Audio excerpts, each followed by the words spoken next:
ay rated SPG. Striktong patnubay at gabay ng magulang ang kailangan. Maaaring may masiselang tema, lengguwahe, karahasan, sexual, horror o droga na hindi angkop sa mga bata. In the world we lived in, countless challenges impact our youth. And one critical issue is lack of education about safe sex. Did you know that 1 in 10 teenage girls worldwide becomes mother every year? These staggering statistics highlight the urgent need for awareness not only about the teenage pregnancy, but also about the safe sexual practices. And with that in mind, let us dive into the different methods of natural and artificial contraceptions.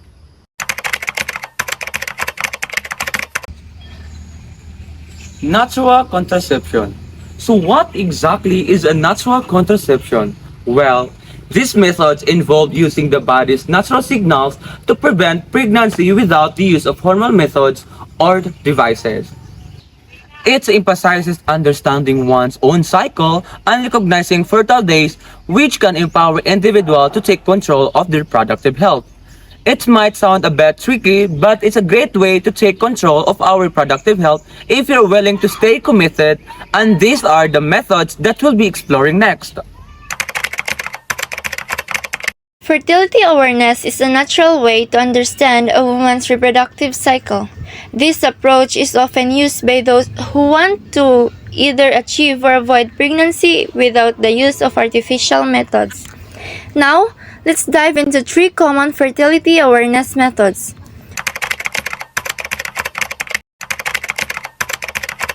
First, we have the basal body temperature method.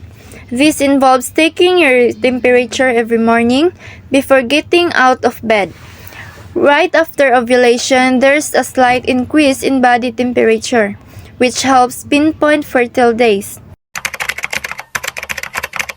Next is the cervical mucus method. Throughout the menstrual cycle, the texture and amount of cervical mucus change. During ovulation, it becomes clear, stretchy, and slippery, kind of like egg whites. This signals the most fertile time. Lastly is the menstrual calendar cycle method.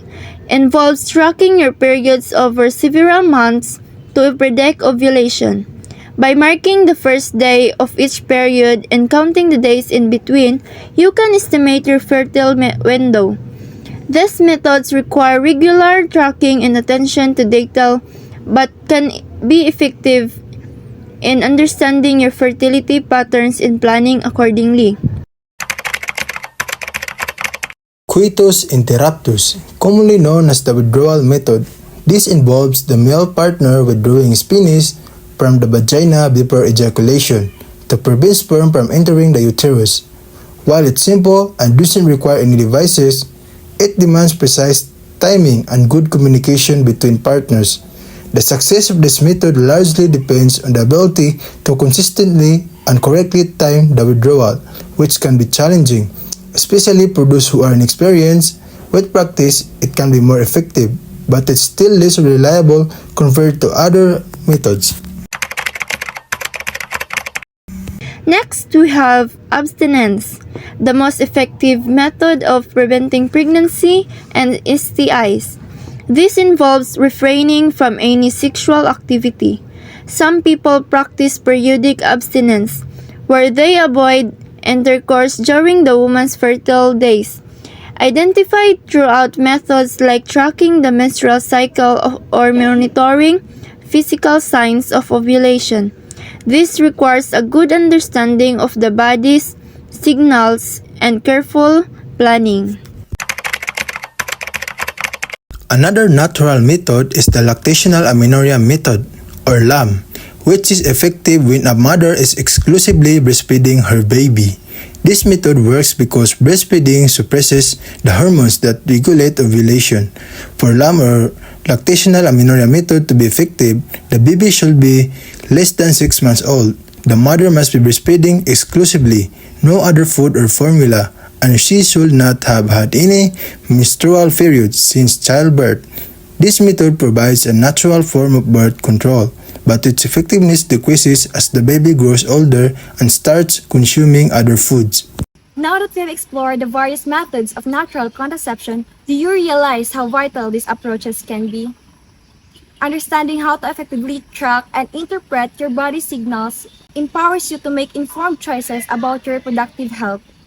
It's all about taking control and ensuring that you're prepared for whatever comes your way. Speaking of choices, let's not forget about another important option.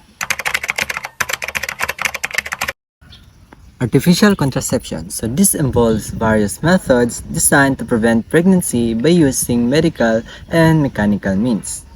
This approach typically includes options like condoms, birth control pills, and other hormonal methods that work by interfering with body's natural reproductive processes. So, artificial contraception is often sought for its effectiveness and convenience by allowing individuals to have more control over their reproductive health.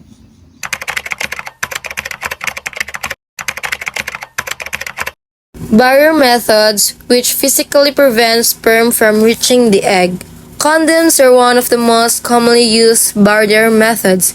They are available for both men and women and offer the added benefit of protecting against sexually transmitted infections, STIs. Male condoms are worn on the penis, while female condoms are inserted into the vagina.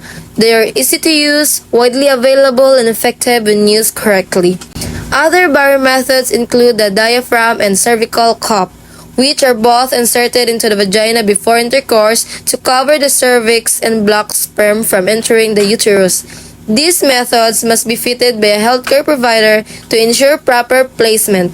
The contraceptive sponge is a small, round sponge that contains spermicide.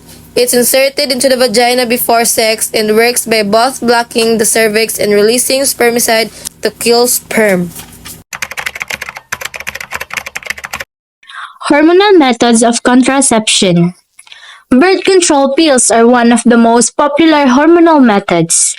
These pills contain synthetic hormones that prevent ovulation. They also take in cervical mucus to block sperm and thin the uterine lining to prevent implantation. Birth control pills require daily use and are highly effective when taken consistently at the same time each day. Another option is hormonal injections. These injections, like the Proprovera, are administered by a healthcare provider every 3 months. They work similarly to birth control pills by preventing ovulation and are a convenient option for those who prefer not to take a daily pill. Emergency contraception is designed for use after unprotected sex. The morning after pill is most effective when taken as soon as possible, daily within 72 hours. Intrauterine devices are small, T-shaped devices inserted into the uterus by a healthcare provider. They offer long-term protection against pregnancy.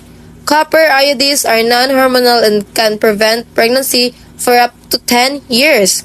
The copper creates a hostile environment for sperm, preventing fertilization. It's also effective as an emergency contraceptive if inserted within 5 days after unprotected sex. Hormonal IUDs release a small amount of progestin which thickens cervical mucus, thins the uterine lining, and may prevent ovulation. Depending on the type, they can last between 3 to 7 years. Finally, for those looking for a permanent solution, there is sterilization. Tubal ligation for women involves cutting or sealing the fallopian tubes to prevent eggs from reaching the uterus. Vasectomy is the male sterilization procedures where the vas deferens, the tubes that carry sperm, are cut or sealed. Both methods are highly effective and meant to be a permanent. With so many options available, it's important to choose the method that best suits your lifestyle and future goals. Let's take control of our reproductive health together. Now that we've discussed the different methods of artificial contraception, do you see how these options can greatly enhance your ability to prevent pregnancy? They offer convenience and reliability, making it easier to take charge of your reproductive health. With so many choices available, you can find what works best for you. It's clear how these tools can empower you to manage your reproductive health effectively. They provide flexibility and peace of mind, allowing you to make a decision that suits your lifestyle and needs. But remember, while these methods are really effective, they don't really protect you against sexually transmitted infections. So it's essential to stay informed and consider all aspects of sexual health. Once again, panagdait and thank you.